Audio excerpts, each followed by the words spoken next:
Cowardice asks the question, is it safe?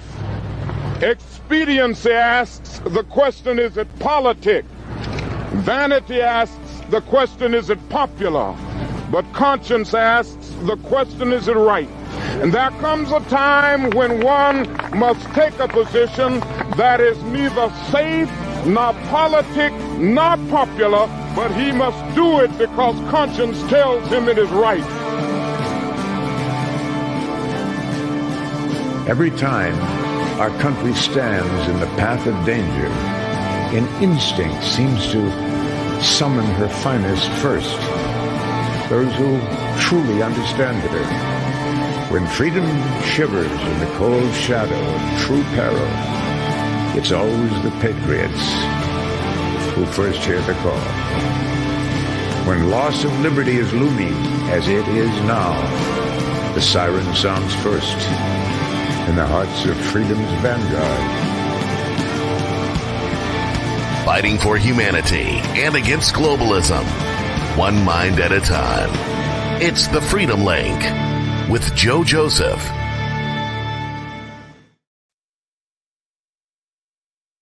Welcome, everybody, to another exciting edition of the Freedom Link here. And I got to tell you, it feels good to be able to be back on the air after having such terrible laryngitis and feeling like absolute poop, Scotty. It was awful. Yeah, bad juju. Bad. No bueno. That No. doesn't sound like it was very fun. No, and I can't say that I've been feeling ever since COVID, dude. It's been like one thing after another as far as just feeling like crap. I don't know what to say, Like, but it was a nice day today. And Right. so I got outside, rode the bike for a while, it was good. But it's just different. It's different since we've been through that. Oh, by the way, the World Health Organization has now said that the emergency is over. Thank God. And nothing to fear. We just have to live with it now. And because of that, it's time for new therapies. And oh, hey, Joe Fox on Facebook, nice to see you. And so everything's okay now. Go back to sleep. Never mind that it's got like if you remember back around 2005, swine flu, H5N1, I think it was all the rage. And why? Because a guy named Dr. Leonard Horowitz went and had it sent off or did some sort of analysis. Now, full disclosure, Lenny Horowitz is a dentist by trade, so he's a doctor, but he's a dentist. But dentists know these things too. They have to go through med school. And it had like what was it? Swine flu, avian flu. It was a hodgepodge of different flus that you couldn't justify them happening or occurring naturally. It had the markers of genetic manipulation. Now, this was in 2005, right? Mm-hmm. And of course, at all these times, you got Fort Detrick, you've got Wuhan, you've got all these other facilities that screw around with these viruses, whether it be for military use or research. The biggie right now, Scotty, is that's one of the reasons why we went into Ukraine, they say, is because of the shenanigans that was going on within Ukraine. And now, I've known for a very long time, and you've known for a very long time, because we've had people on the air, when we were doing Freaky Friday, we had guests like Yuri and others from the Ukraine, and they told us firsthand of all the corruption and the things that were going on there well before Zelensky was elected president, and all of this stuff happened. It's not a surprise that we went in there it's not a surprise that we're doing what we're doing based on the corruption and what we know. So, the problem that I have is you don't know what's happened to all that stuff. Right. And you see what happened when a so-called lab leak went and happened. And that wasn't just an ordinary lab leak, right? That's not like gain of function research in the sense of let's just see what would happen if the avian flu jumped to a pig. Right? Right. This is, let's just take this flu and splice it with HIV, and then splice it with like Ebola, and then splice it with this. I mean, it's literally like it's a Frankenstein type thing that. Right, because look, if you're, let's say you're a state and you're, engaged in this sort of activity, and you're wanting to create a bioweapon of some sort. Yeah, right? You don't want to go overboard with it, right? You don't want something that is 100% wipe everything out. Oh, but you yeah, also, very effective, right? Right, you don't want something that's too effective. But why? But you want something. But you why? want something that is tailored to do just enough damage, right? And cause just enough chaos and pandemonium. Boy, did they. Right, I mean, it because if you make something too effective, that you're going to get the wrath of it too. There'll be no one left. So they pick and choose certain aspects of certain different viruses, right? And then they create a Frankenstein that is tailor made. It's Interesting. A boutique virus, if you will. I never looked at it that way. But you're right. If you look at it, what's the death rate's below 0.1% or 1%. So not a really high mortality, but that's some really, really interesting long symptoms, that people can't get over. Think about it. If it's got HIV spliced into it somehow, that's bad. That is a degenerative type death sentence, if you will. And certain facets of that are long in nature. You can start to see how genius it is, and how it's exactly what you're saying. How it was cherry picked. Certain things were cherry picked. You can't overdo it. You can't. Right. You can't overdo it, and you can't just drop the death shot all at once. No, but there's there's also binary functions to them too, where right. if you come into contact with this, or you eat that, or you're exposed to this, that it will trigger this, because you've already got that. It just ends up being a slip. This is the problem. And what surprised me when all of that happened was that it actually happened because now we're able to do things at a much more genetic level, at a much more specific level, to where mass events like this aren't quite required or necessary, and or required, because you can get with somebody's genetic code, like you could go get a DNA test, right? You can have, like, for example, cancer treatments now that are tailored to you based on your DNA. Right. Now, you take AI and you now couple that into it.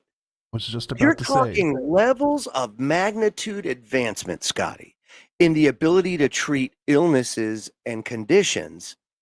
So what bothers me is, if they are doing gain of function research in this way, it's a really archaic way of thinking, number one. And it would surprise me that scientists are kind of still there, if that's truly what they're doing. that's why it doesn't make sense to me. Which is also why I find it interesting that, yeah, okay, the emergency's gone now. We can all go back to sleep. After what cost? After who's being held accountable? There's nothing. Right. There's nothing. It's terrible. I wonder how easy it is now. I mean, look, I'm pretty confident we probably are. This is going on as we speak. Where they can just ask an AI with a massive genome data set that it's able to scrape through and utilize, and you can just ask it a question, say like ChatGPT, hey, I want a tailor-made virus that does X, Y, and Z. What would be the most efficient way to do that? And then you have the AI spit out what genetic things need to be done, what needs to be spliced, what would be the most efficient way to achieve such, the goals you would be wanting to achieve by, with something like that. And maybe you could even ask it, hey, if this were to get loose, what would be the global effects? What would happen to the global economy? And then this thing looks into the future and spits out an answer for you saying, hey, if this thing was released in the wild, this might be the outcome in a 20-year span or something like that, and these might be the people who would gain from such a thing, and these would be the people who would lose from such a event, and so I think that there's a lot of that going around. And then that ties back into what I was just saying earlier.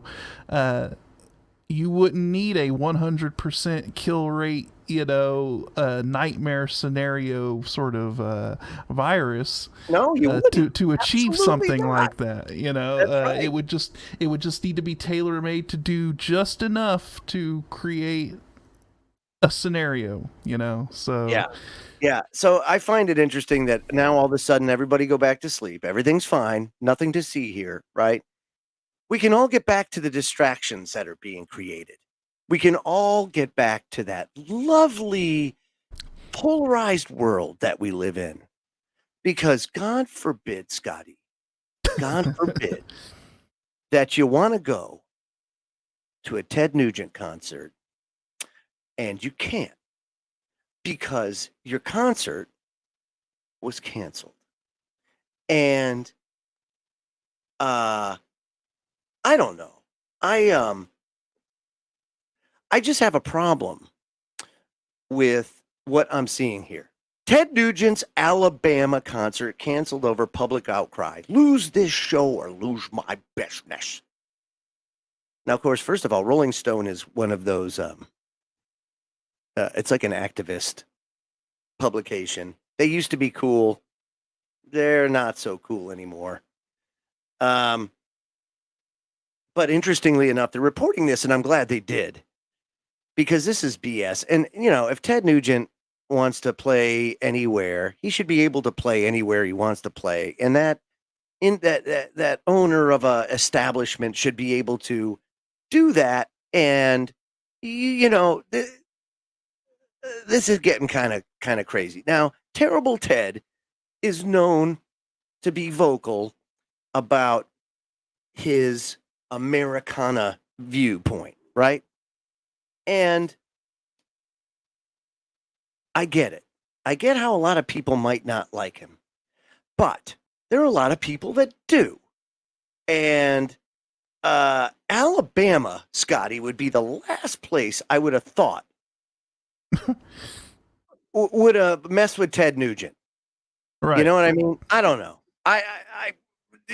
Anyway, it says less than a week after Ted Nugent concert was announced in Birmingham, the promoter canceled it following intense outcry. Now, first of all, I have never heard of an intense outcry in Birmingham, Alabama about Ted Nugent.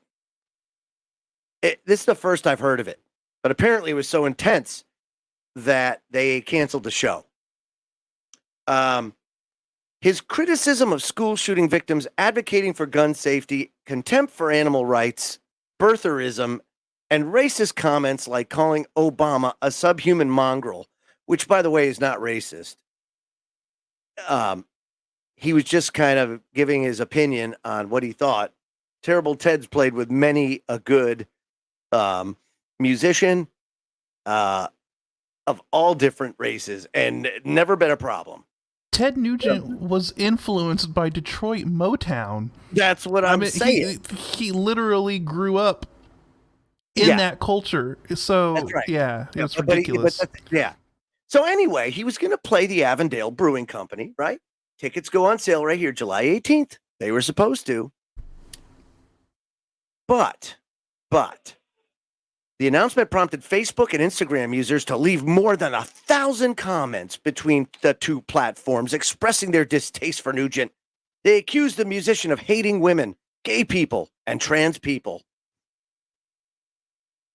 So they literally caved and canceled the show over social media comments, 1,000 across two platforms. Wow, that's nothing. That's nothing. I mean, are you crazy? Look at people wrote missives like "lose this show or lose my business." To bring this transphobic individual into our diverse neighborhood is a travesty. Are you kidding? Like. Oh, yeah. And again, I would not. Now, if you told me that was like Sacramento, California, yeah, okay. But Birmingham, Alabama, no way, dude. Not in a million years. I think it's because we're starting to see these like it has to be. It's well, no. What we're seeing is these leftist enclaves that are starting to kind of set up in the red states, right? Like, you have Austin, right? You have Austin in Texas, which is basically I call Austin like Little California. It's all city centers. You have to remember. It's city centers. It's population centers. Population centers tend to be. You got very, very, very. Democrat, left-leaning. It's segregated because you have your rich, and then you have your low income. Very, very little on the middle class. Just always has been more of a imbalanced demographic, if you will. Right now, but you have something very interesting going on because you have government that comes in, and they're very reliant on government for all their needs. EBT, WIC, welfare, right? Whatever it is, Section 8, that's there. People who receive those benefits tend to lean more towards your bluish or left. I hate using these labels, but they tend to go that way, right? Right. Now, the rich, you've got two very distinct, separate. Whereas most of them tend to favor your, again, bluish left kind of feeling, thought. But then you have your guys like your Peter Thiels and all that kind of that tend to emulate more conservative that, right? I hate using that shit because it's all bull. But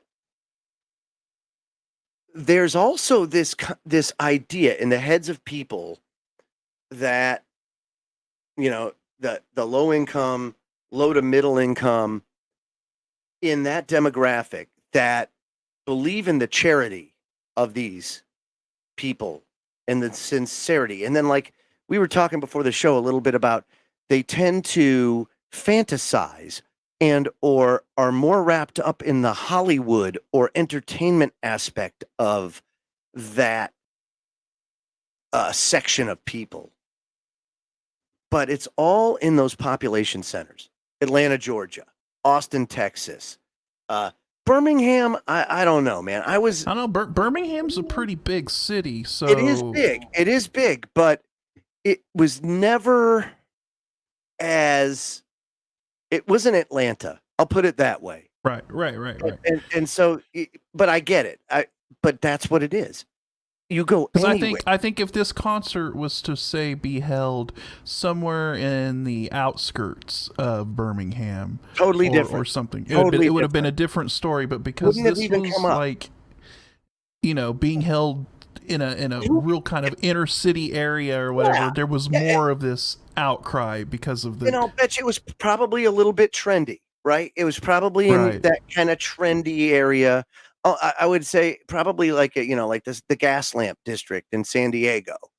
You probably won't see Terrible Ted playing there because the fact that the venue owners or whatever caved to this. That's weird though, because it was only 1,000 comments. Who cares? There are 1,000 comments. I think that says a lot about where this was located and who was doing these venue owners, because I guarantee if there was this quote unquote outrage, right, this 1,000 comments, and this was located somewhere else, the venue owner would have just been like, "Hey, you just told these people to go kick rocks," and Nugent. I mean, what is he pulling out? He's not pulling. He's not. Arenas aren't filling up because of Ted Nugent anymore. I know, and like Poison, right? Or those guys. Maybe if they all band together and they do like their 5 lines of Voltron, like the hair bands of the 80s, they all get together, then they can fill an arena. But they're playing bars now, and maybe a little bit larger venues, but nothing crazy and terrible. That's all that was, is a brewery. It's a brewery. Who cares? But I get it. It was probably in a trendy district, yeah, it probably was one of those like crafty, those trendy like craft brew places that are kind of in a more little swanky. Exactly, it's swanky and all that kind of stuff. Ted Nugent doesn't belong there. Okay, so he doesn't belong there. But you know what? Who gives a crap? Well, I'm so insulted. Oh, what they should be insulted about is well, there's a lot to be insulted about. Let's see, where could we start? So I'm insulted by how these control freaks think that we are, how do I put this? It's not that they think that we're dumb. Well, they know that on average, they are dumbing down society at an alarming rate. And they know this. Funny enough, part of that whole COVID thing was the school shutdowns, and they did it for a very long time. Now, that I've always been an outspoken advocate of homeschooling, that even though you don't get a lot of the social interaction, none of that matters, because in the grand scheme of things, what you gain from public school and things like that are prison culture, institutionalization, Pavlovian behavioral programming. There's good stuff too, but it's really not what people make it out to be. It's really about providing daycare, because single income households are a virtual impossibility now. And I find it interesting that this doesn't get more attention. It does from the standpoint of parental involvement in the process. And I think guys like Governor Youngkin of Virginia during his campaign exposing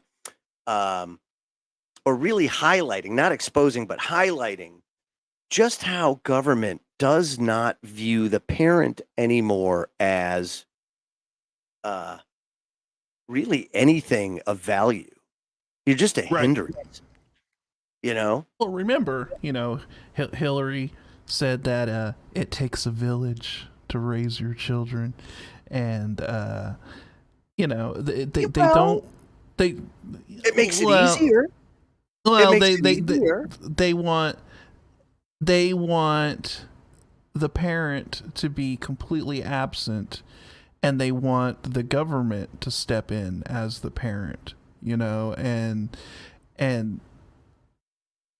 it's like the thing we talked about, Joe, right? Where, they don't want you being religious or worshiping a god, because that god supersedes everything, including the government. Yeah. Right?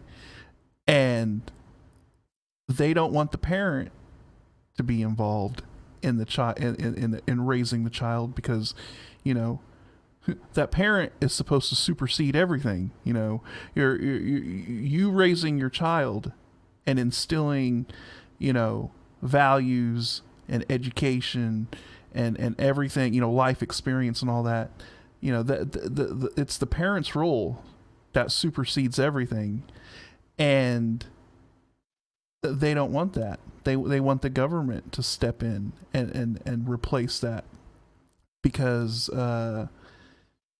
it's just another let me say this. form of. Let me say this. It's important that we get a grip on this and here soon, and I'm going to tell you why. And it doesn't mean that we get a grip on it in the direction of, oh, everybody needs to be institutionalized. No, that's where we're going. That's the problem. Okay, so think about this for a second. Okay, public schools were instituted by the Rockefellers. It was a Rockefeller Foundation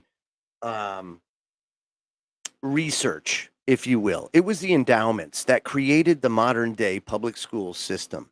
Right. And when they did it with some very, very distinct goals and rules that were put in place to bring about a ultimate outcome. In this case, it was, how do we transform society into a more communist society? And the reason why, because people think of communism as community. It's not. It has nothing to do with it. Communism, in the sense of Marxism, is all about oligarchy, meaning a very small controlling subset, and a very large everybody else, basically. Right. Okay, so you've got that. Then it's centered around a violence doctrine that basically says you don't get anywhere without violent revolution. And that revolution means revolution. It doesn't stop. Once the revolution's complete, you try to advance the state, the party, the system at the cost of the individual. The individual has nothing, but the individual has to give everything to the state, because the state is ultimately, the survival of the state is paramount to everything else. Now, if you don't experience it firsthand, you cannot understand that mindset until you understand it and experience it. Tell you what, in the military, oh boy, you got to see it firsthand. And for example, I was a time in 96 where my ship pulls into Portsmouth, England, and we had a Utiloy class destroyer more outboard of us. Now, this was the first time, and I can't remember how many years, that the U.S. did a joint exercise with the United States and Great Britain. But it was cool. We did. And it was like, all right. Now, we wanted to take the Russians out on the town. They couldn't go without their handlers. Each one had to have a handler. And not a buddy, a handler. So they were only allowed out for so many minutes, and then they had to go back, and the handlers would take out the next bunch. And it was like, I don't know how to explain it. They literally just kind of walked around like zombies, and then they walked back. Right. And so late at night, after everybody went to sleep, a bunch of us kind of, to the watch, and we started holding up Zippos. and things like that, and hats. Because I wanted a shopka. I wanted one of the fuzzy hats.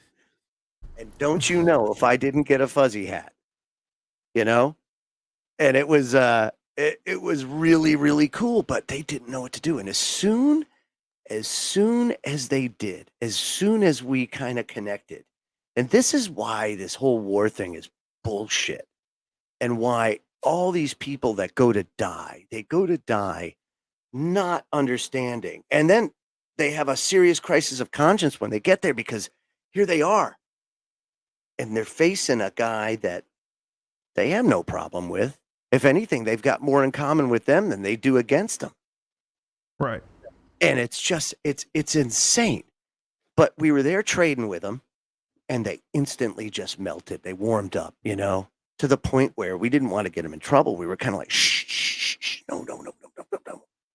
We found ourselves almost being controlled just out of sympathy for them, because we didn't want to see them get in trouble, you know? Right. And Right. that was the human aspect of it. That's why when all this stuff is going on now, it really troubles me, because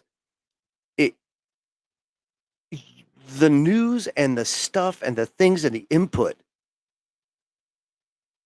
don't give you that human side of it or aspect, and it makes it desensitizes you to the whole thing.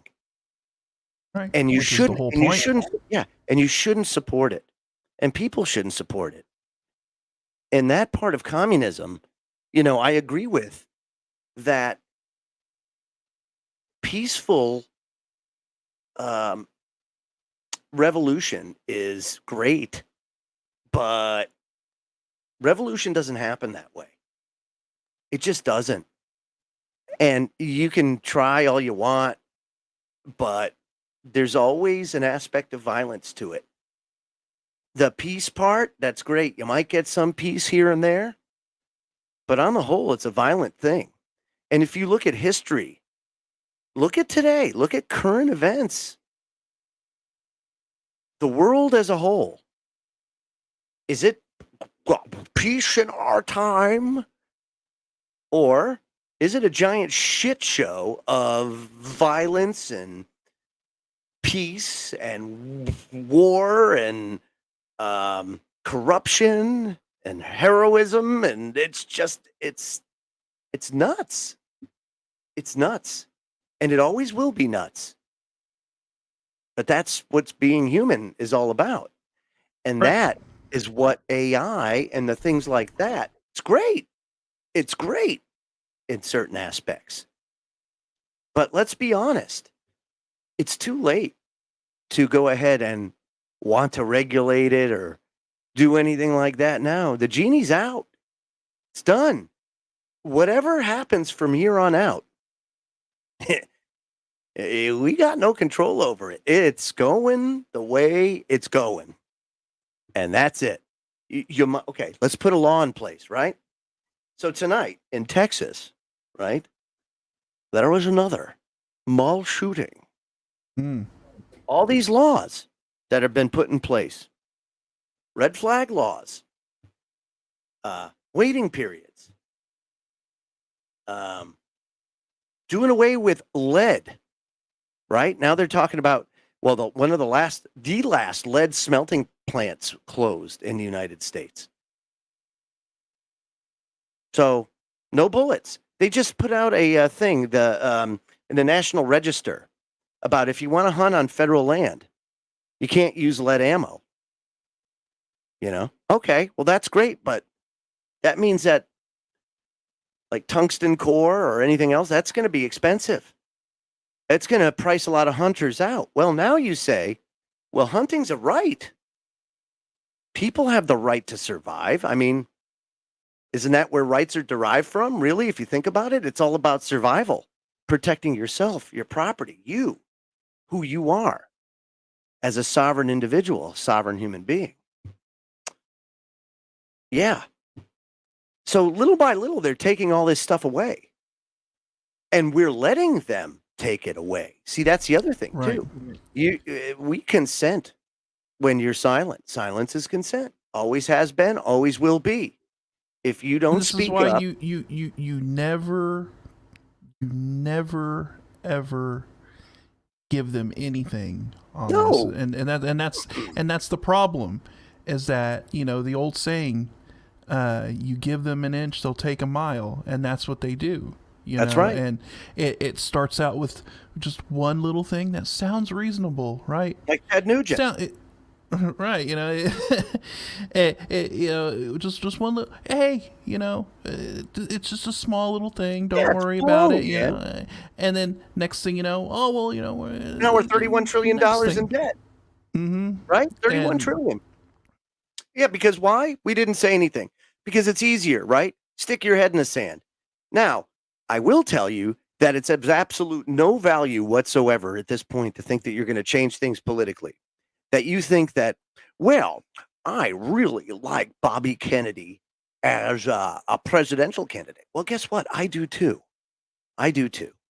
But one thing we learned with Trump, whether you like him or hate him, if you buck the establishment, they're going to do everything in their power to ruin your life. He just happened to have like 7 billion little friends that were able to help him and continue to help him out of his bind.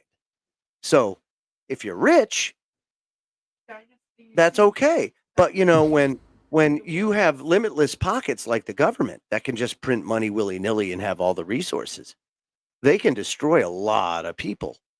Doesn't matter who it is. Doesn't matter who it is. You have to understand that people that get into that position are selected.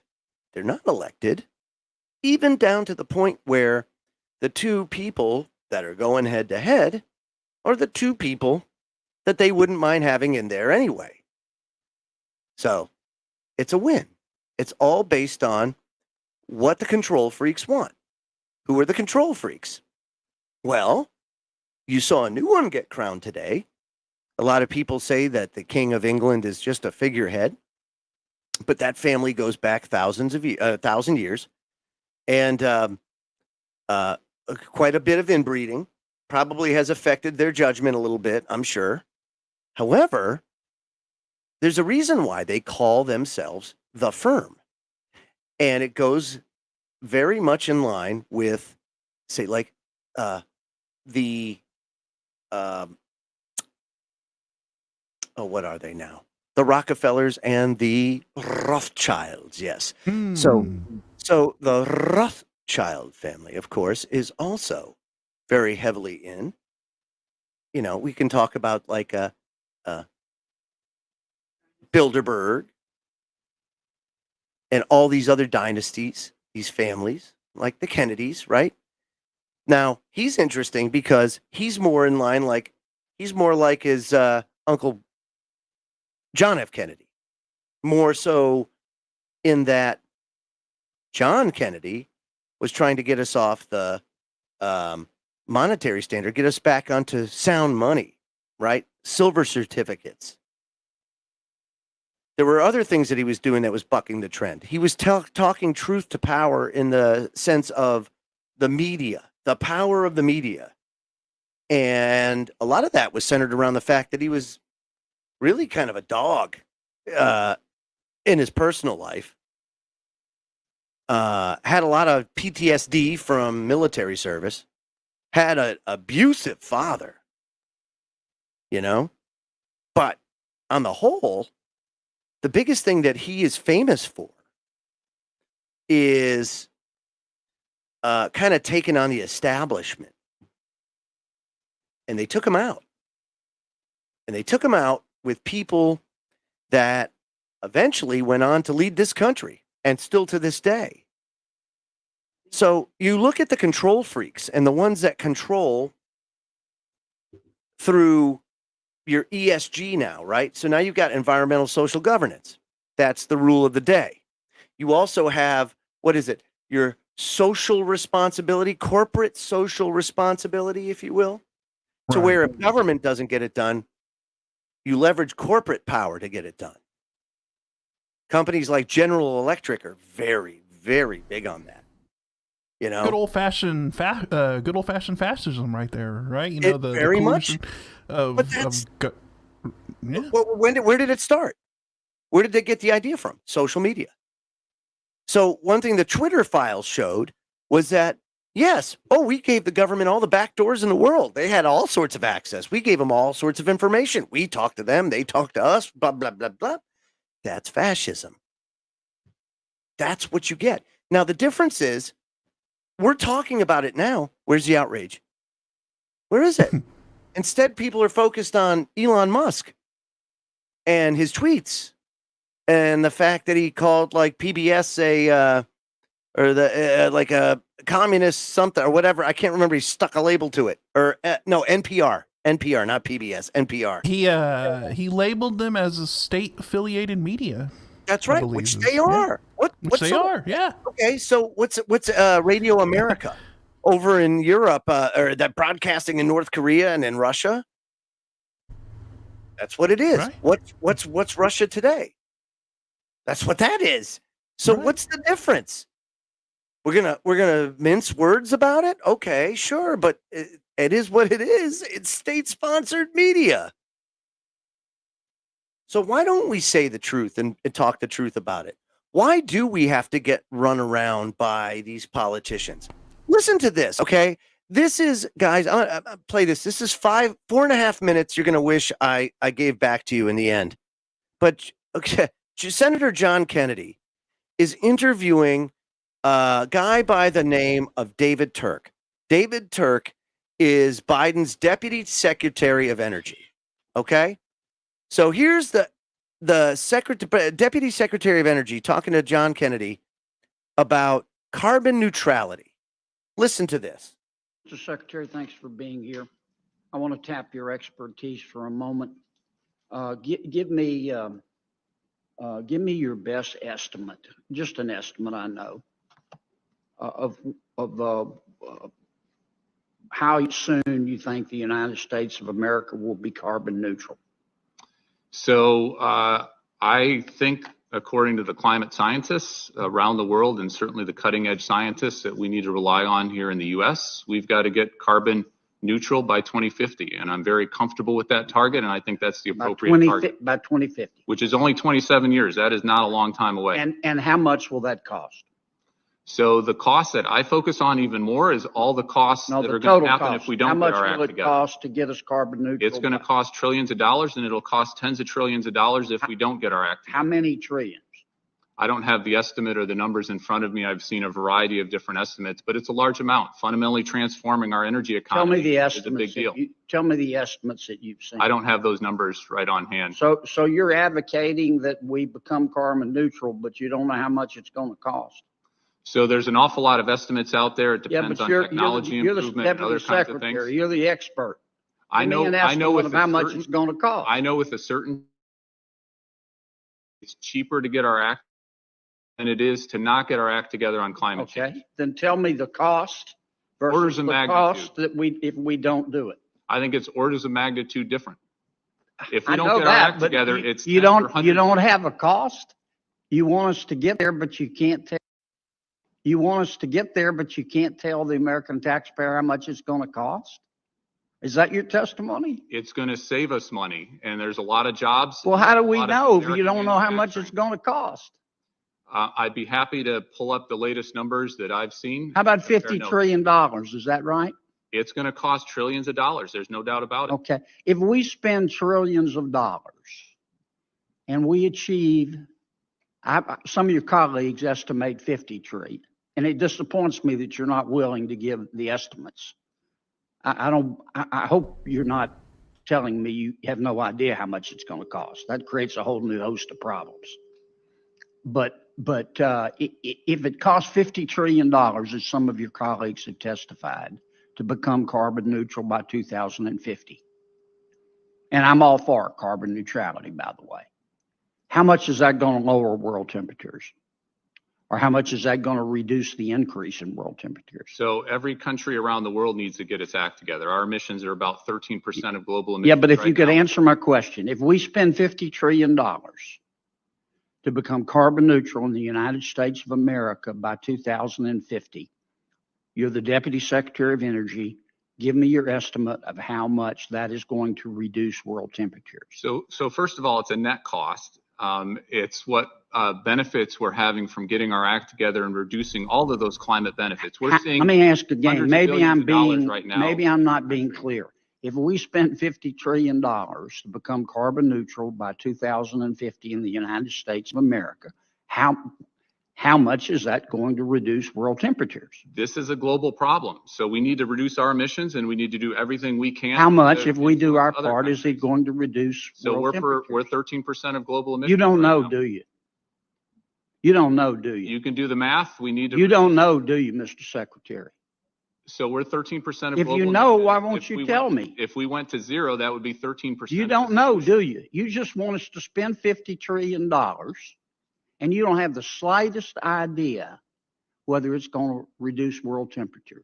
Now, I'm all for carbon neutrality, but you're the Deputy Secretary of the Department of Energy, and you're advocating we spend trillions of dollars to seek carbon neutrality, and you can't, and this isn't your money or my money, it's taxpayer money, and you can't tell me how much it's going to lower world temperatures? Or you won't tell me? You know, but you won't? In my heart of hearts, there is no way the world gets its act together on climate change unless the U.S. leads. Tell me. So moral, this is why you can't and you won't get anywhere. It's absolutely impossible. You can't do it.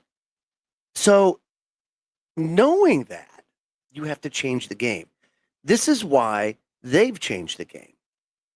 See, we entered into a phase with the internet, into a time where information spread at such a lightning fast pace that they could no longer control the information and what people were seeing or informing themselves, educating themselves with.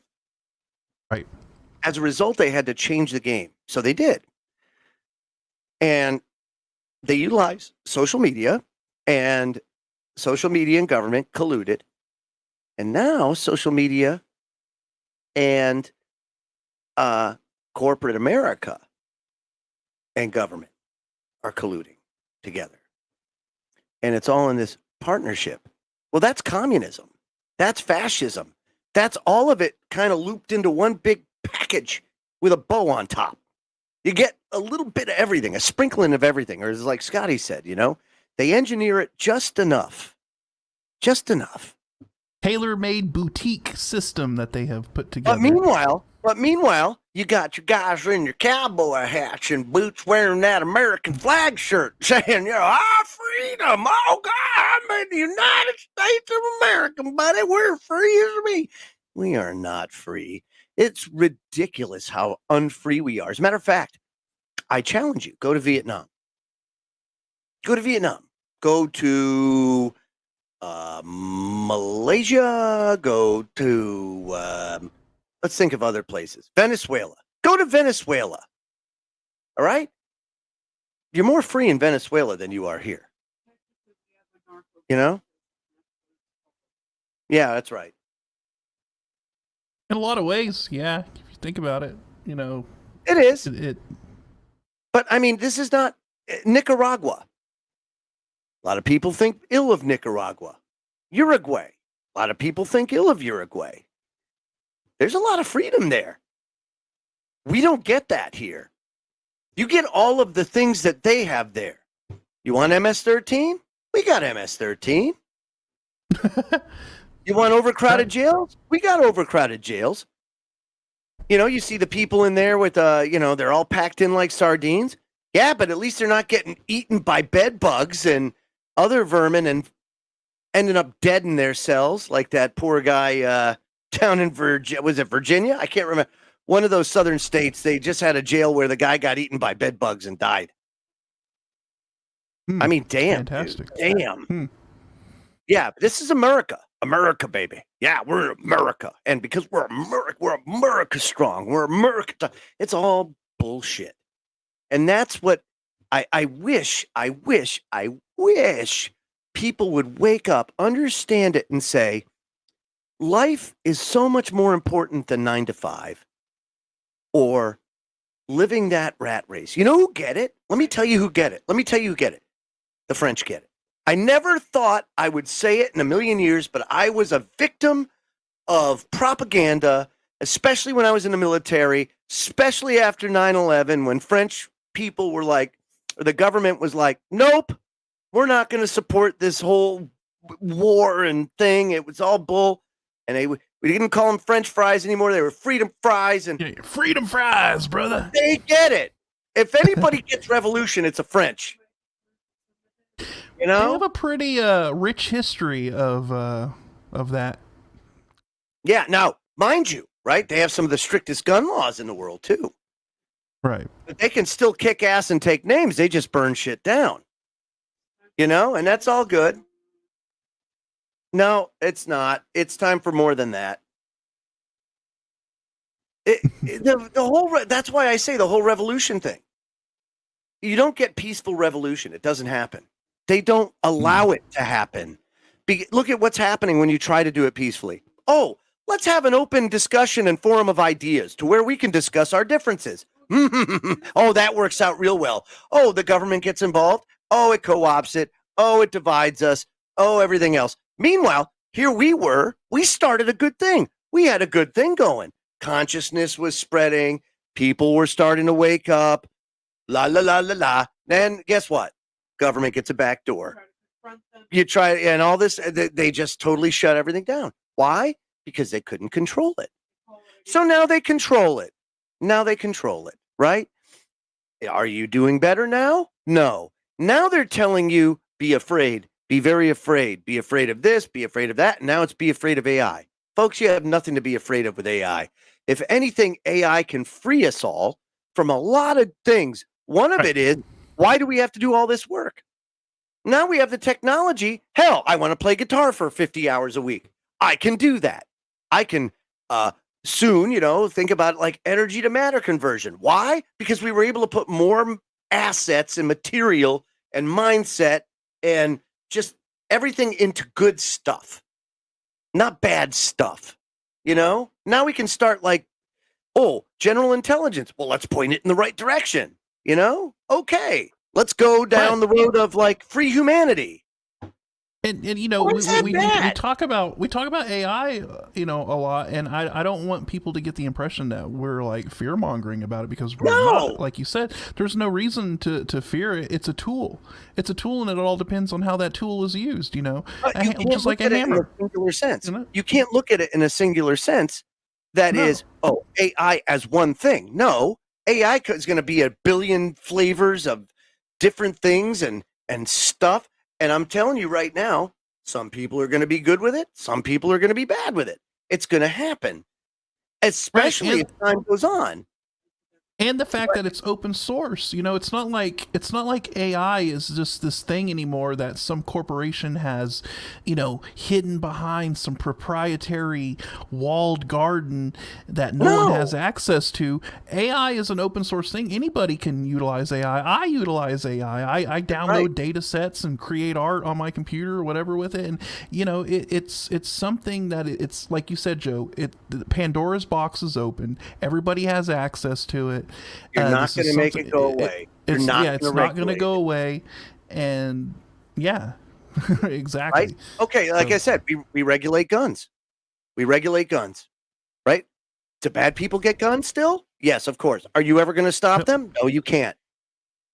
So, you know what? I hate to say it, unless somebody can come up with something better, arm everybody. You arm everybody, guess what? At least everybody's got a fair shake.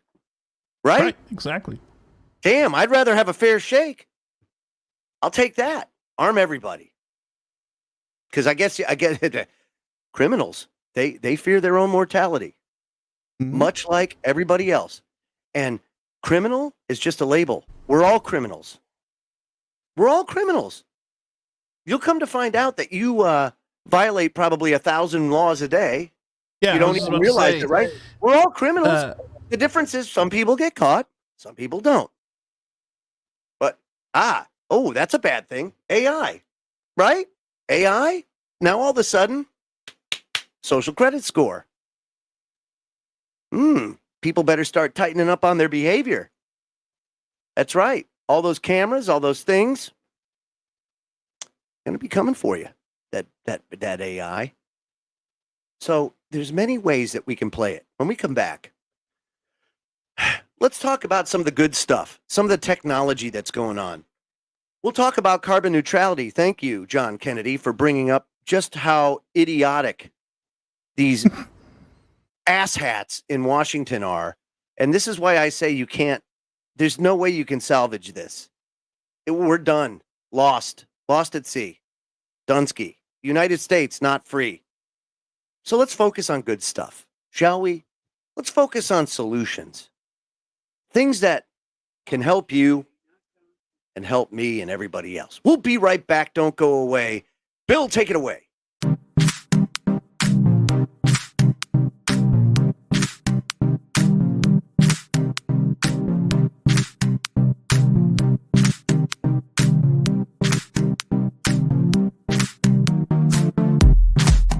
Hey members, the new KGRA DB app is now available on iOS and Android devices. Gain on-demand access to any KGRA DB programming. Download any show directly to your mobile device to listen or watch on the go. Go to the App Store and search KGRA DB. Are you looking to go on a faraway journey that is magical and mysterious, reaping on mystical legends? If so, then Mysterious Adventure Tours is perfect for you. Imagine a voyage to explore ancient mysteries of Ireland, haunted majesties of Scotland, or their chilling Birth of the Vampires in Romania. These small esoteric getaways are limited and do fill fast. So, go to mysteriousAdventuretours.com and book your trip soon.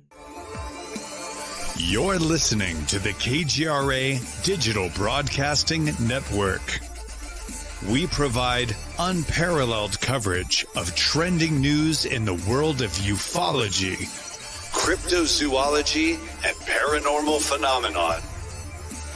Whether you're watching our video live stream or listening to one of our audio programs, you are getting the best from world-renowned researchers and hosts, guiding you through topics the mainstream won't touch. Miss one of your favorite programs? No problem. Head over to the members area at kgradb.com for access to our massive library of award-winning content. Make contact, stay connected, only at kgradb.com.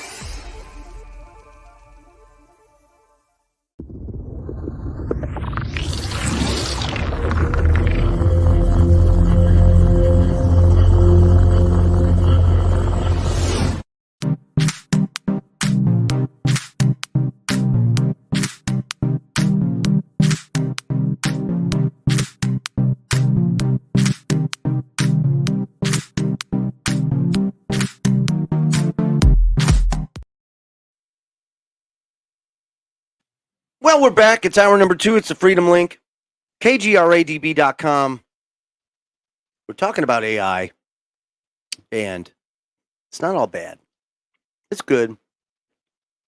So, let's just talk about some advancements, if you will, in the fields of science.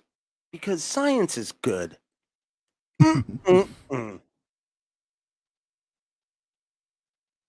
Evidence of conscious-like activity in a dying brain. So, apparently we don't, how do you put it? We don't understand that you have brain activity after you die. So, University of Michigan, of course, has to spend a lot of money to figure out that, yeah, there's evidence that there is conscious-like activity in a dying brain. Well, if a brain is dying, Joe, then it's not fully dead, which would imply that it's still alive. Okay.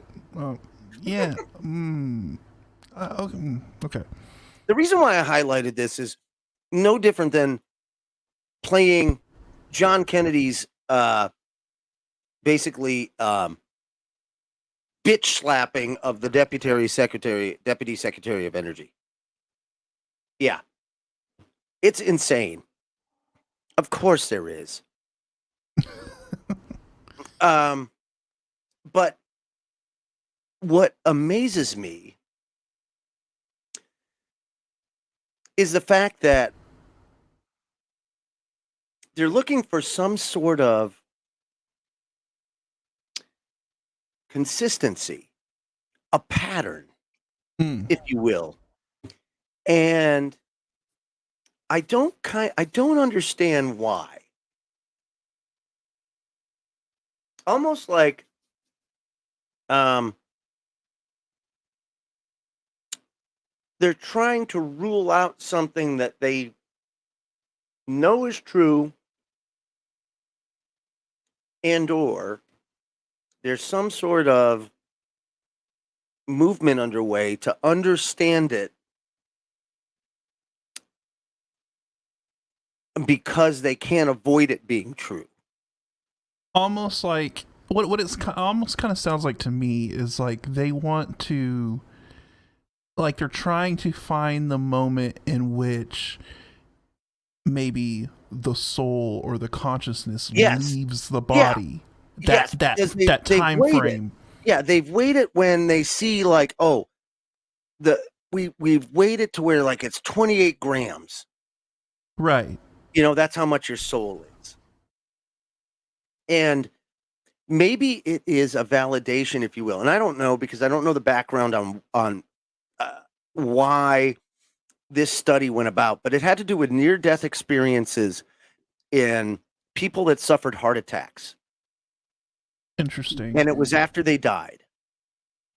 Okay, And- so when the heart stops, but there's still activity going on in the brain. What and happened? But right, not from a what did you see? It's from a brain activity, like gamma rays, these kind of things. What they're looking for is not only internal, but what are you sending out? Problem is, it doesn't work that way. So what they've come to find out, this is what's mind-boggling to me, and I don't quite understand where they're going with this. But all of these research projects, believe it or not, tie together, and it's really based on who's funding the research. Right. And if you start following the money back and back and back to its original source, you tend to find out it's one of the control freaks. And these control freaks donate millions and millions and millions of dollars each year to the academia. But it's not to build dorms and things like that. And you may get a side order of that here and there. But most of it is to fund research. They'll build buildings. And you'll have like, Dr. Leonard Skinner, Department of Science, science building, if you will. Dr. Leonard Skinner, huh? Well, you know what I'm saying. I'm just giving you a Southern rock. Yeah, I'm just saying, hey. Yeah. Sweet Home Alabama. Mm-hmm. But they're doing it because there's probably an experiment that's going to take place there, or some sort of study, and they get to kill two birds with one stone. Right. It gets to look good, to all the people who are contributing to academia, it's a tax write-off, but more importantly, this research is getting done, and we're learning things. And they commingle. That's why, like, Davos, Bilderberg, all these things, they get together and they talk and they say, well, hey, Bob, I see you got that experiment going on at University of Michigan on what happens when you die and the brain activity. Well, that's funny because, we're looking into, at CERN about all these, the fabric of everything and how we are in a sea of energy. And how that information is, we are the information. that we're not transmitting anything out. Why? Because we're all part of it. We are in a sea of, the only way I can describe it, if you can picture like a flat screen display, right? The one you're looking at right now, we're a pixel on that display.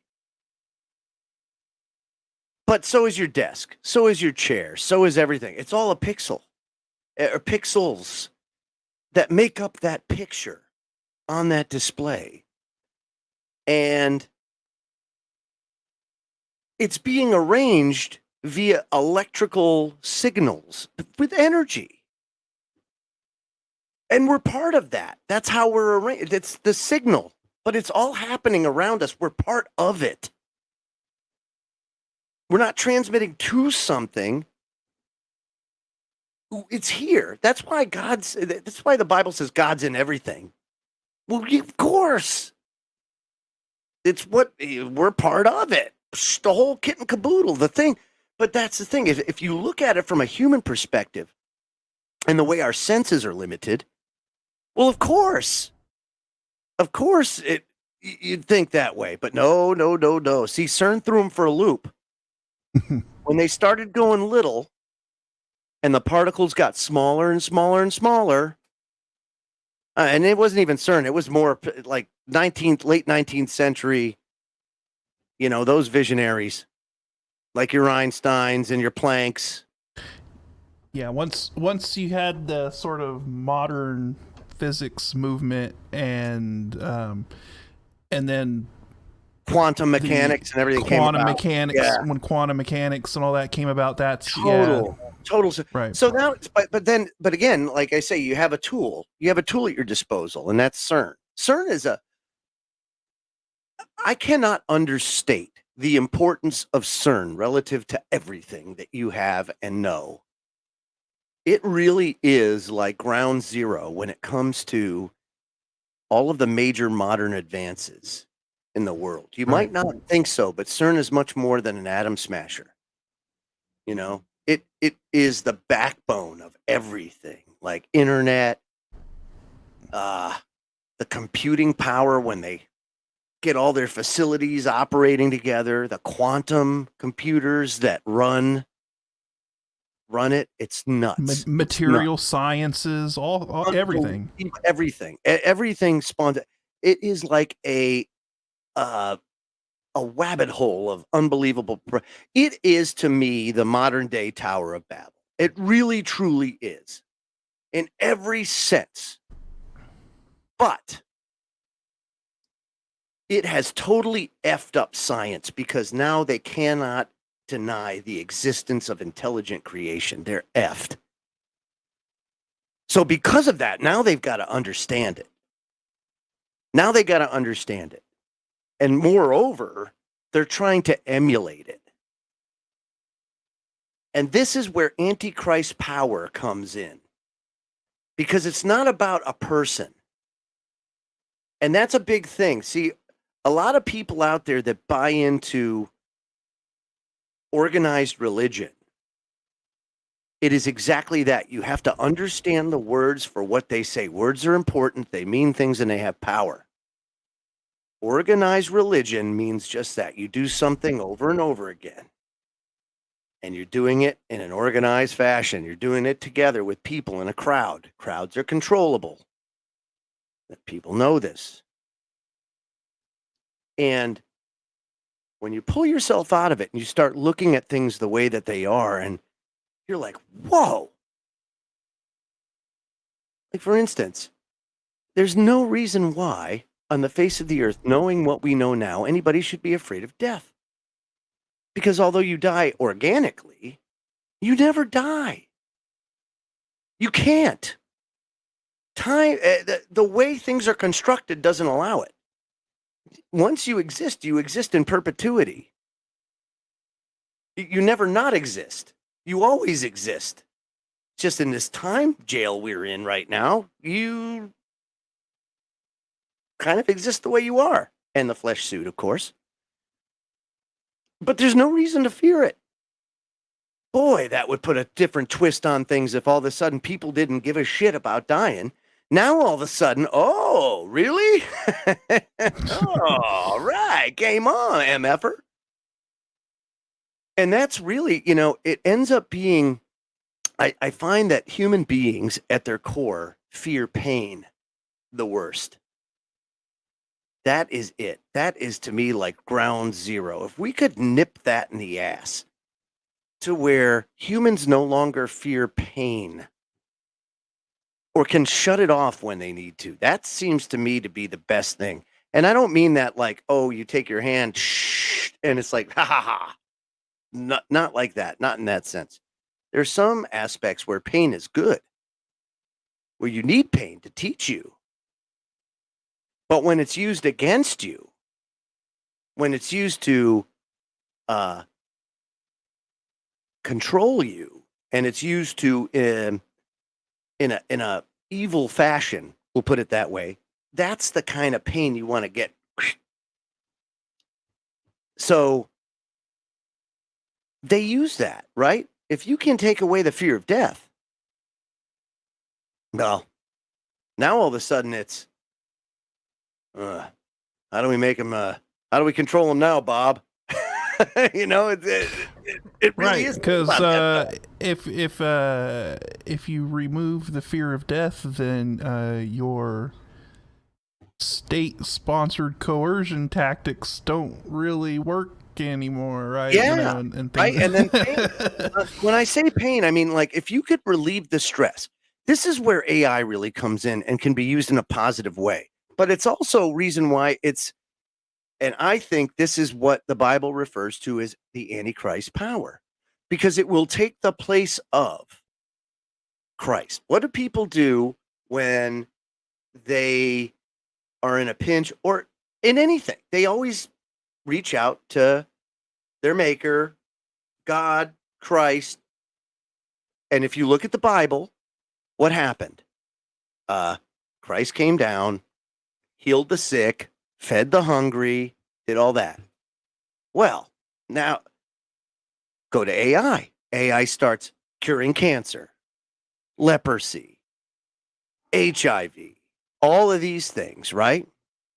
Starts finding new and efficient more ways of feeding people and producing more food. Neutrality. All of this Right. starts solving all the issues. Yeah. Okay, now I can start to see the parallel there. Does that mean it's bad? Well, it could be used for bad. There's no doubt. But it could also be used for good, just like was seen. The important thing to understand, though, is that power's still up there, or here, around us, Right. through us, in us, see, right? Not up there. That's a big misnomer. So, with that said, It's I the don't- mindset, Joe. It's the Yes. mindset that people yes. have around it. And moreover, the collective mindset of humanity has to change. And if we could do that, and I say collective, oh God, he's a collectivist now. Well, yeah, actually, kind of I am when it comes to being human. I sure am. You bet your yes. Because we're at that point now where technology can do exactly what you'd want it to do if your true intention is to allow humanity to flourish. Now, there's a lot of things that kind of go into it. You can't look at it. We got like a pole reversal coming and stuff like that. Gotcha. Kind of tough. So, if that's the case, right, why are we not asking? Maybe that's a good thing to ask ChatGPT. Hey, ChatGPT, given the circumstances in the galaxy or in the solar system regarding the sun and its cyclical, what do you foresee is the probability of this in the next blah, blah, blah, or whatever? Just ask it. Let's see what it says. Maybe it'll say something good. Maybe it'll say something bad. If it says something bad and we utilize that information, then we can also utilize it. Well, how do we survive this thing as a species? What do we do? How do you allow for max survival? You know, and kind of work it that way and put it to work for us, not for a select few. Right. And if that's the way it is, I guess I'm a collectivist, because I feel like that should be our focus right now. I feel like the financial system has shown that it only favors the very few. Fortune favors the few up on top, right? So if it is as truly terrible as it is to me, then why don't we free ourselves of a money system? Totally. Why don't we use this technology to be able to devote, or people can devote their time to the way they're wired? So if you want to be an engineer, you could. If you want to be a musician or a bard, you can. If you want to go explore the cosmos, knock yourself out. Because you've got the things to do it, the resources, you're making the food, you're making all of that stuff's being done. Human labor is obsolete. You don't need it anymore. You know? So then what do? And I think you'd be a much happier species, I'll tell you that. I think before we get to that point, though, say we were able to achieve that, you know, right, and get to a point to where, you know, labor, you know, hard labor or anything like that was removed, and you had a system to where people just had the time to, you know, do the things that they wanted to do. There would also have to be I would say a major shift in, I would just say, the general morality of everyone and the way people think about things, because I don't think you could offer something like that to the average individual now and get this and get the result of where everybody would be just exploring their talents and things like that. No, I get that. So how do you do that? How do you do that? What do you think? I don't know. I think there has to be a shift in the way people look at each other and the way we think about things and the way we treat each other, you know. Well, yeah, you definitely have to have some sort of like, because there are too many people right now who are just completely absorbed in this culture of decadence and self-centeredness and debauchery. And yeah, and when you offer a solution like that to a population that is engrossed in that, they will not utilize that time in a productive and I have a solution to that. I have a solution to that will take care of it. You have sex robot teachers. And sex robot teachers will reward you if you're moral. And it will not. It will spank. Oh, no, you can't spank you, because that would probably not. That'd be a reward for some. So, I got an idea. You know, we could battery terminals, right? Like jumper cables on your privates. If you're wrong, and then I think that we would have the morality thing licked. I really do. I think that a little bit of torture and a side order of reward in a technological fashion will help us overcome the debauchery. What do you think? In that way, though, think about this. In that way, though, you're incorporating a little debauchery in it, so that because you gotta bait them, dude. You gotta have debate. So there's a sex robot. You're not hurting anybody. You know what I'm saying? I just think it. What do you think? Well, and look. Unfortunately, just due to mathematics in general.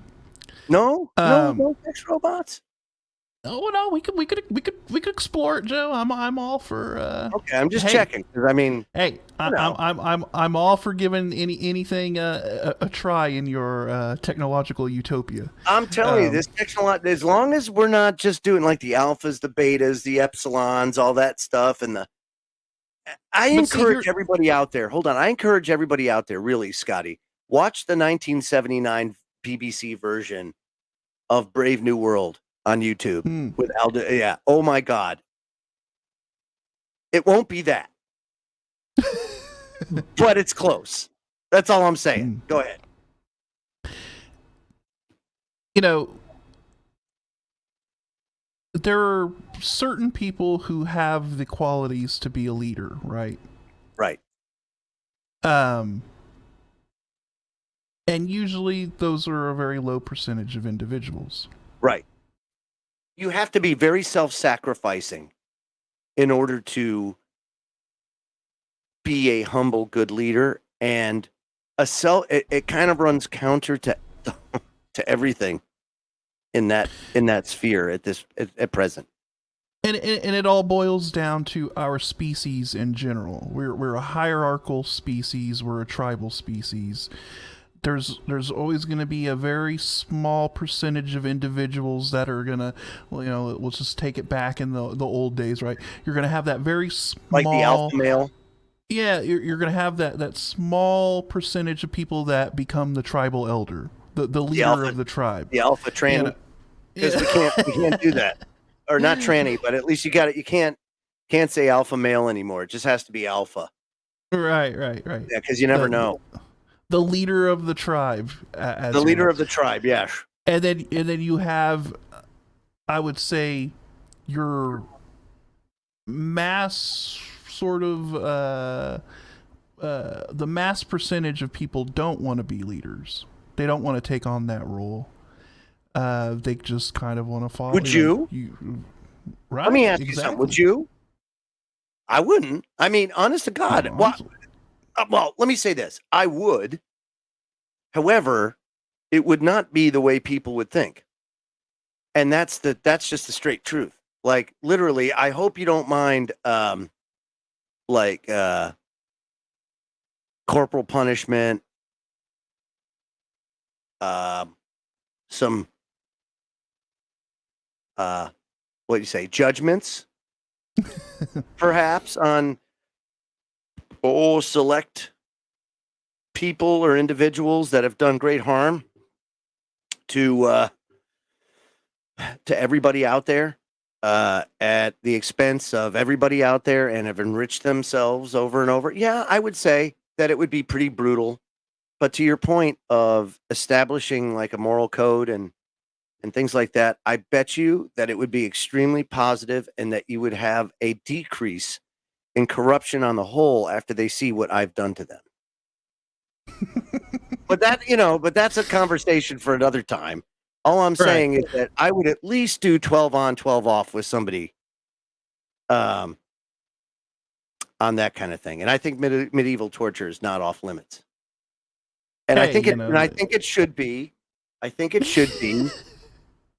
should be televised or in some way streamed or put out there for people to see.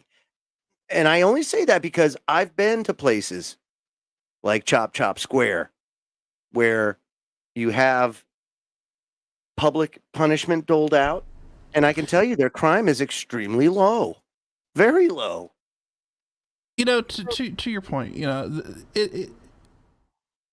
look, there used to be a reason why they would take individuals out to the town square and have everybody come out and watch it. Yeah. And people go, "Oh my God, that is so barbaric. That's so horrible. Why would you do that?" Effective.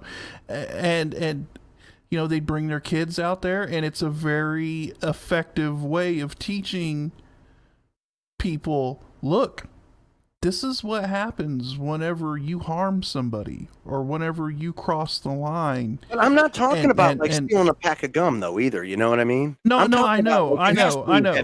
Heavy. Well, of course, right? But you're right. There has to be accountability for even the small stuff.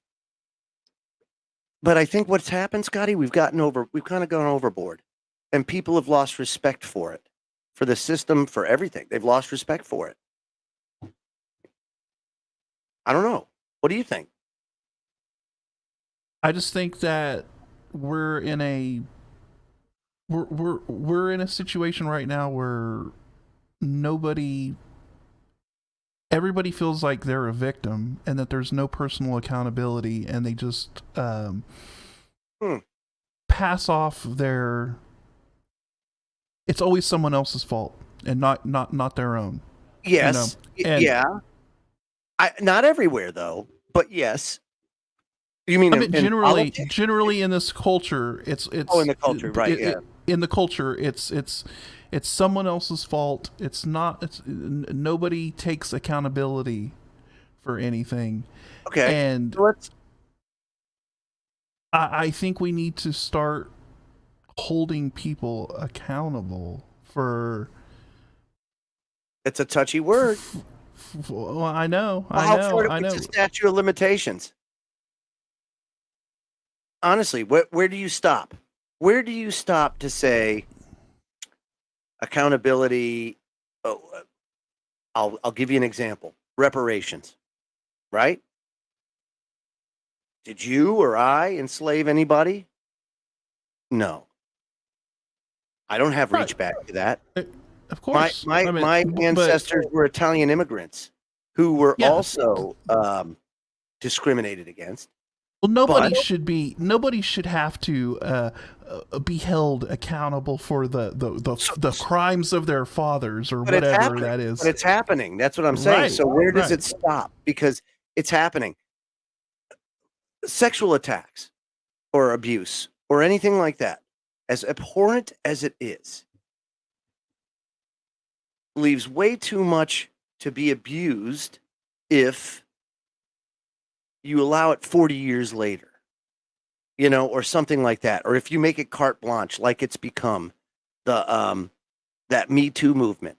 Not that it wasn't needed, because women are totally disrespected in the workplace and abused and treated unfairly.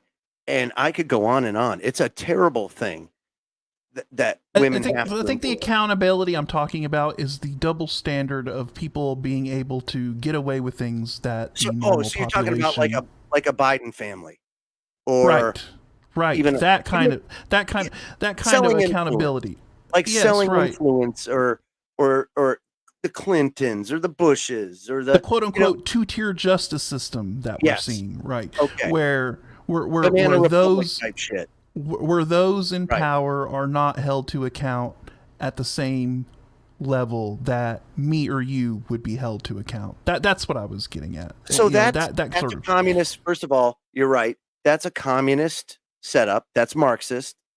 Mm-hmm. That's here, right? Here today. You're absolutely right. Why don't people understand that? Exactly. And that there's a class of individuals out there that can go and say and pretty much do anything carte blanche without being held to account, while others can't say now, let me say or this. do anything. Let me say this. Let me be devil's advocate for a second too and say, well, you've tried capitalism and look at the situation we're in. And I would say, like, people like on the other side of, there we go again, other side. It's not another side. People that have that Marxist mentality, like the squad, if you will, those kind of peeps. They're not totally wrong in their desires or their thinking about, well, how would we go forward? How would we do things? The problem is it's romanticizing humans. It's kind of putting him in this utopian box that just is not. It's not happening unless you somehow find a way to. It's It's lollipop and unicorn thinking. Yeah, exactly, right? Right. So, I mean, you have to find some way that understands, or a system that makes sense based on human behavior, actual human behavior, which is very erratic and as unique as the fingerprints on our hand. We're all different. We all behave differently. We're all basically the cumulative effect of our life experience, right? That's kind of what it is. That's who we are. That's why public education is a crock of crap, and it's daycare. And it's not to say you can't take advantage of it. If you're a kid and you're in public school, take advantage of it. Do all you can while you're there, because I'll tell you what, homeschooling is it's rewarding, it's great, but on your parents, it is a pain in the neck. And it's a sacrifice of biblical proportions. And there's no way you can measure success in a way that you're looking for with homeschooling, because that's not how you do it. You leave the system because you don't want them to be part of the system. So you're trying not to instill or invoke a system on them, because to do so would block them in, box them in. You're institutionalizing them. If you use a curriculum or something like that, that does that. So we're really it's just messed up. It really is. The world is just messed up. But they have some great technology out there. This is what I'm talking about. One of them, Tech Explorer, artificial neurons mimic complex brain abilities for next generation AI computing. This is the thing that Scotty and I have been talking about for a long time.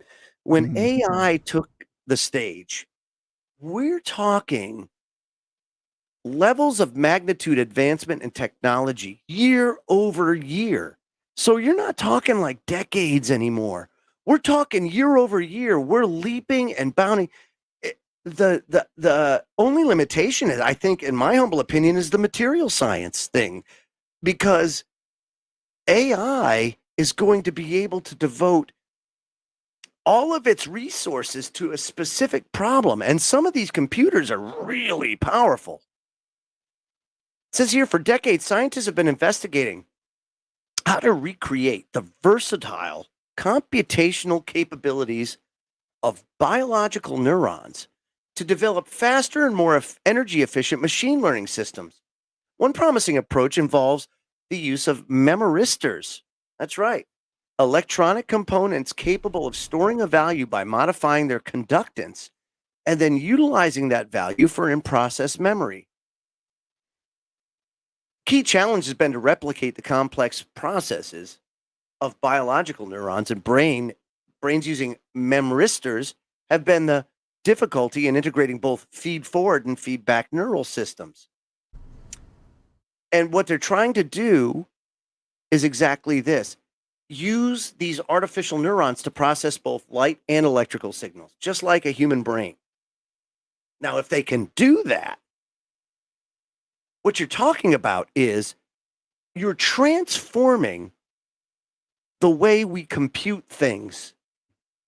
Humanity has never, ever, in this iteration of humanity, created, for all intents and purposes, you Star Trek fans, a positronic brain. I was about to say, we're literally creating an artificial brain, and yeah, and I mean that's wild, you know. So now and think if about you, that. Pop that thing in that Boston Scientific robot or Boston whatever. Dynamics robot. Yeah, right. You know, hello, cool as hell. You know, now it's just input devices and sensors. And you know, this is ultimately the goal that they've been trying to achieve for years and years, right?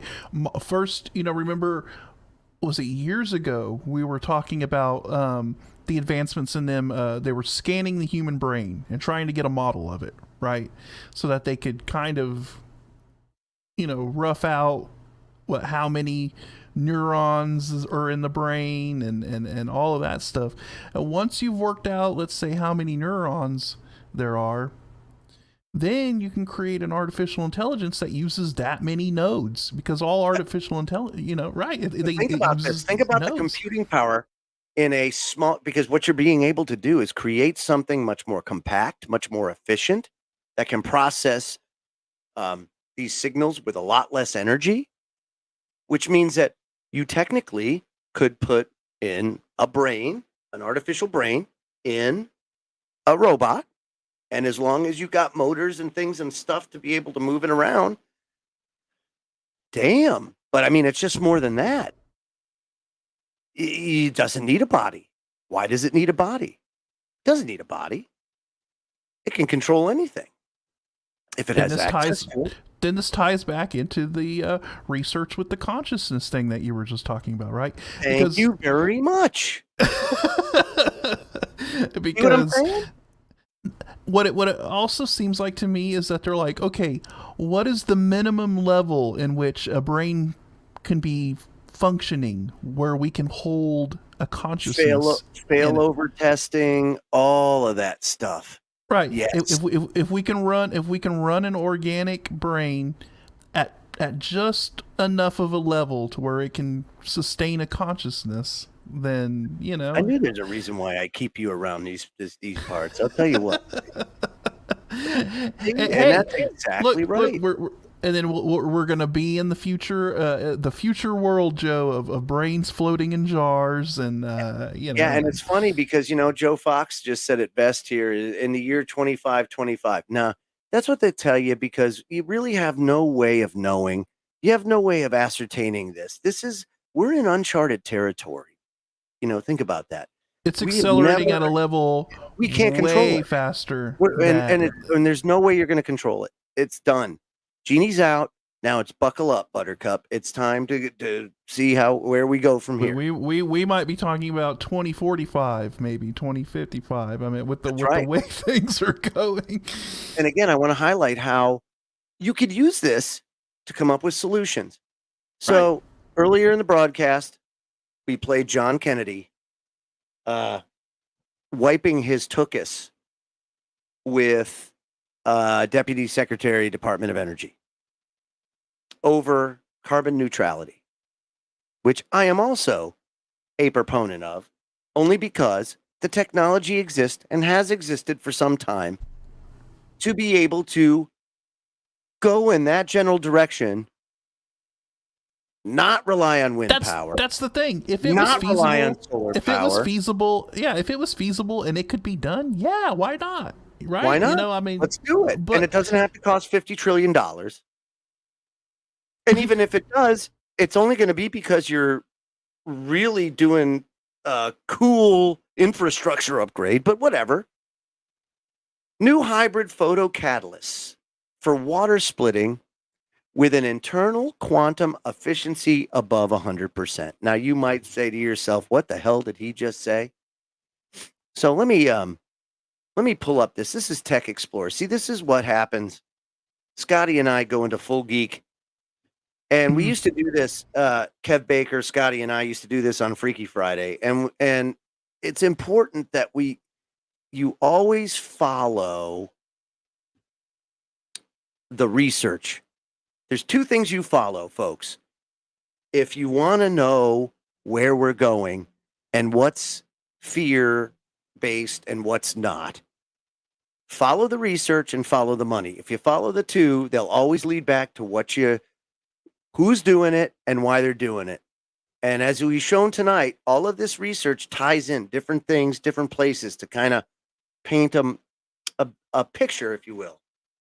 So throughout the world, you have companies like Cummins and other engine or energy companies now building these very large, complex electrolyzers. And what these electrolyzers are, they're basically huge electrolysis machines that split hydrogen and oxygen. Or split water into hydrogen and oxygen, let me say. The hydrogen is used to fuel a fuel cell.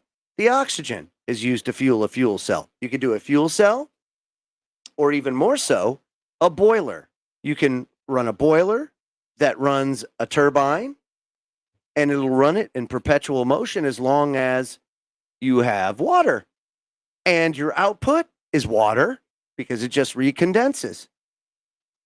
So you have a way to make limitless energy using water as your fuel, and we still don't do it. We're doing it more, but it's kind of hard to make a profit when your fuel is water. So there's a little bit of an issue there. However, they're finding much more efficient ways to do this. Check this out. So this here is a picture that you're going to have to spend some time learning because I haven't quite got it yet. I really don't care. It's what this article says. And you bet I'm going to go and check this out. What I want you to see is this right here. I didn't want to do other. Let's go. Whoop. Right here. Northwestern Polytechnical University in China. China is putting an absolute boatload of money into energy, clean energy research. Why? Because they're dying in smog. They've got a huge problem with having to import a lot of their energy. But the problem they have right now is water is a precious resource that they're having an issue with. So they started looking into this because you can take your waste stream, you can filter it, and then you can feed these. But what your output is pure water. Pure water. So all that recondensed hydrogen and oxygen on the output of, say, a boiler or a fuel cell is water. So it's pure. So now you have an output that can be drunk or drank or whatever, and you're making power. They've also done this with boilers for industry, where they're using electrolyzers to and HHO generators to fuel boilers. And it's helped to reduce smog and also reduce energy costs. Imagine being energy independent. Imagine if you are a corporation and say like you're a big machine shop. And all of a sudden your power bills went from $70,000 a month down to zero. I'd say that'd be a pretty big shot in the arm to the bottom line. And it's achievable, very achievable, and has been for a very long time. Folks, you've seen these videos of people in the 60s and the 70s with cars and things running on water. During World War II, there was no FEMA in the 70s, but FEMA even today has on their website the same instruction manual that was made in World War II to install a wood gasifier on your car, where you're fueling your car and driving it down the street on wood gas by pulling the moisture out of the wood and burning the hydrogen gas and oxygen gas that comes from the gasification process. These are all things that we've known about now almost 100 years. We don't use it. We don't do that. Why? Because there's no money there to really... So, it says here, over the past decade, researchers have made numerous attempts to achieve a solar to hydrogen efficiency of more than 10%. Why is that? It's a competitive benchmark efficiency in the hydrogen market. And basically, it makes it cost effective at that point. It says to achieve this goal, the internal quantum efficiency, the ratio of the number of incident photons absorbed to twice the amount of hydrogen produced, of the photocatalyst during the photocatalytic water splitting reaction must reach a moderately high value, ideally greater than 100%, over a wide range of excitation wavelengths. Well, they did it. And one study showed that the quantum efficiency of lead salt nanocrystals increased roughly linearly with pump photon energy and exhibits efficiencies up to 700%.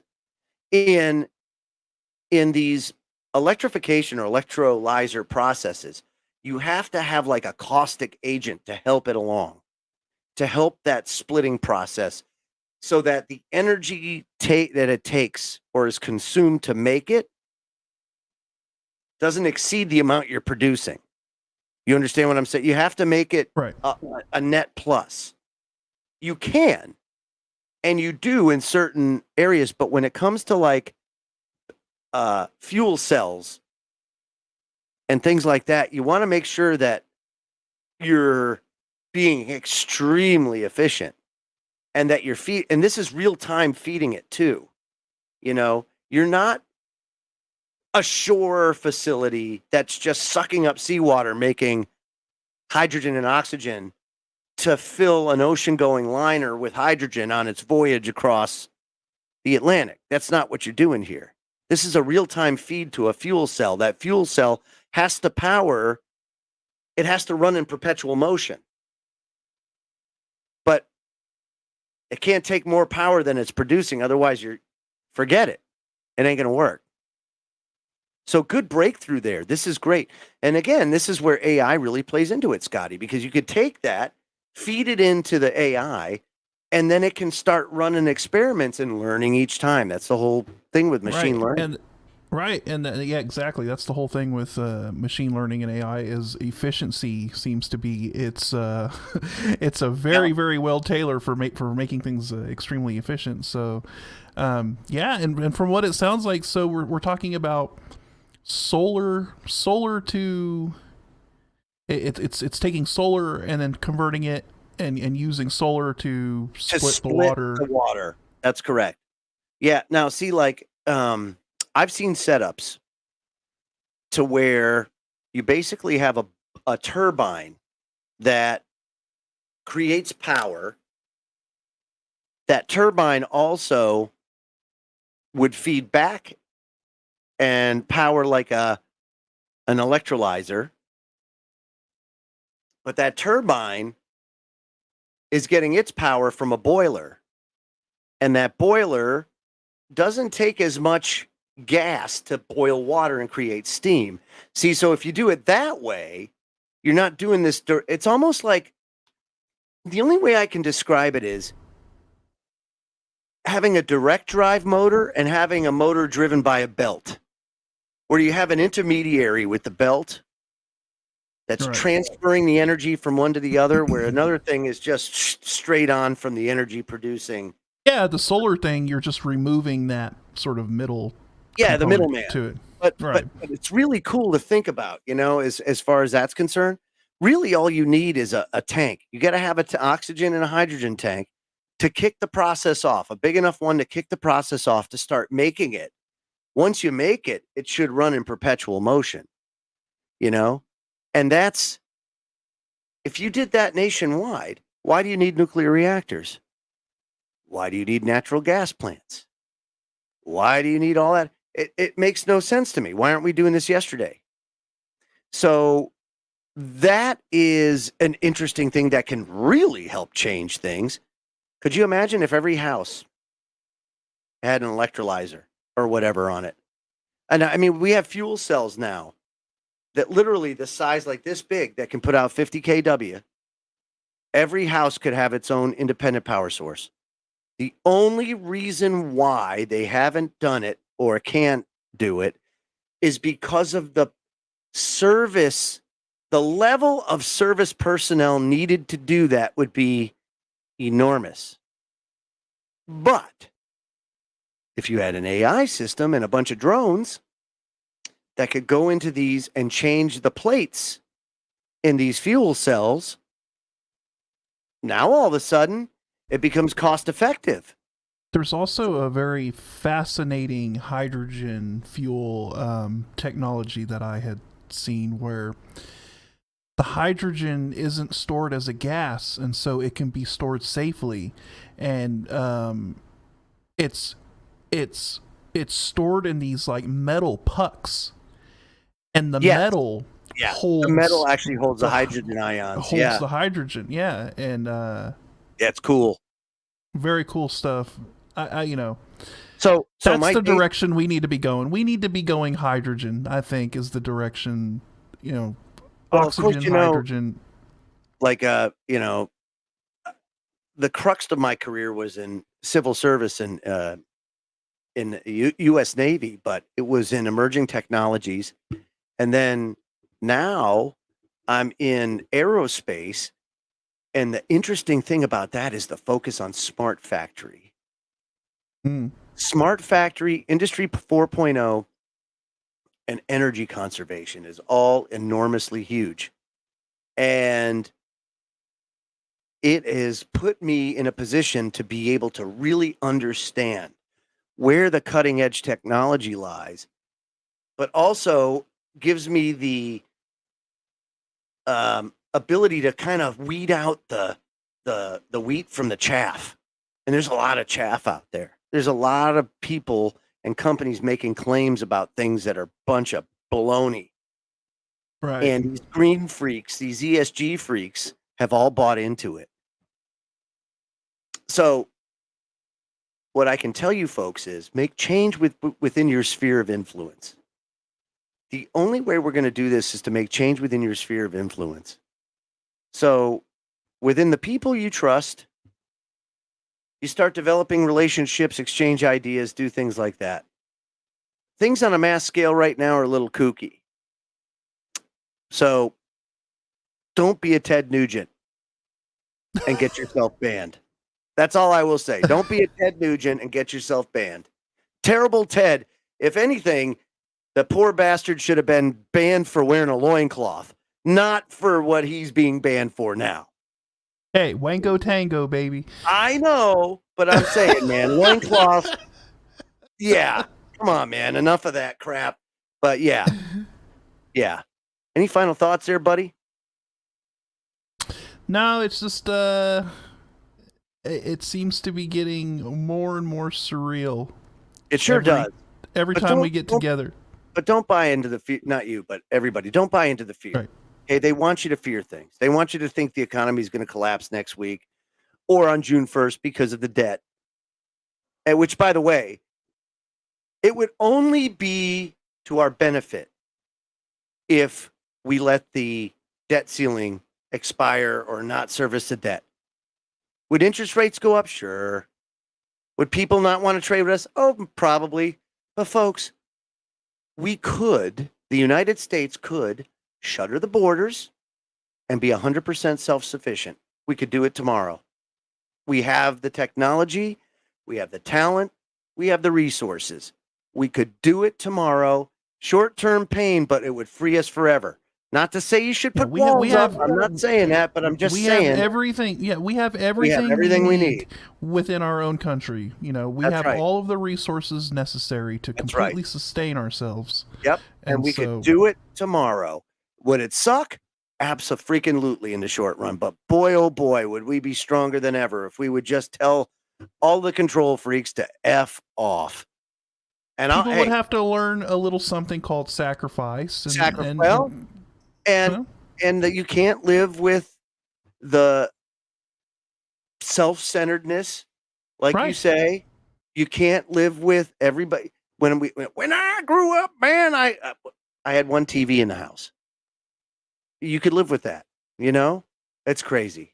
But we're out of time. And we'll see you all next week. We'll talk Great Pyramid and so much more.